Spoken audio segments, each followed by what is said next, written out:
दक्षिण भारत के तिरुमला मंदिर में दिए जाने वाले तिरुपति लड्डू प्रसादम में कथित तौर पर जानवरों की चर्बी के इस्तेमाल का मामला गरमाया हुआ है। खास तौर पर आंध्र प्रदेश में सियासी पारा गरमाया हुआ है। इसी गर्माहट के बीच अब आंध्र प्रदेश के डिप्टी सीएम पवन कल्याण का बयान सामने आया है। लड्डू प्रसादम में कथित तौर पर जानवरों की चर्बी विवाद के बीच उन्होंने खुद को आहत बताया है और साथ ही मंदिरों की पवित्रता की रक्षा के लिए सनातन धर्म रक्षा बोर्ड की स्थापना की मांग कर डाली है। पवन कल्याण ने कहा है कि इस खुलासे के बाद से हम सभी आहत हैं और हैरान भी हैं। उन्होंने कहा कि जब ऐसे लोग जिम्मेदारी संभालते हैं जिन्हें मंदिर की पवित्रता की कोई परवाह नहीं होती तो यही होता है। पवन कल्याण ने कहा कि ये सिर्फ प्रसाद की बात नहीं है, शायद शराब और मांस भी वहां पहुंचाया जा सकता है।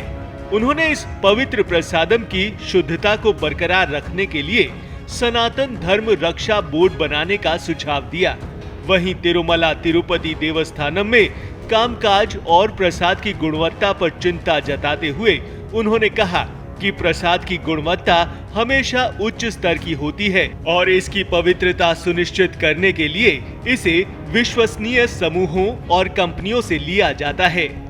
It should be Sanatana Dharma Parirakshana Board is the order of the day. It is very essential. That's what I feel.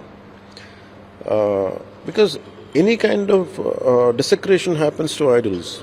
The sanctity of the temples not been maintained, like TTD Prasadam now.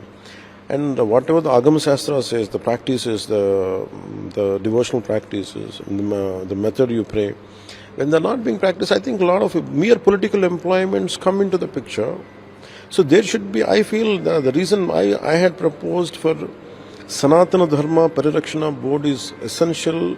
The reason was, when you leave it to the political groups, there is more such incidents are likely to happen on a regular basis, which to thwart it and to find a permanent solution or to find a permanent method to mitigate, I think Sanatana Dharma Parirakshana Board, I think we should constitute.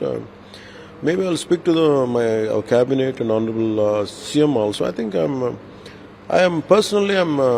think I'll take it forward, this particular concept.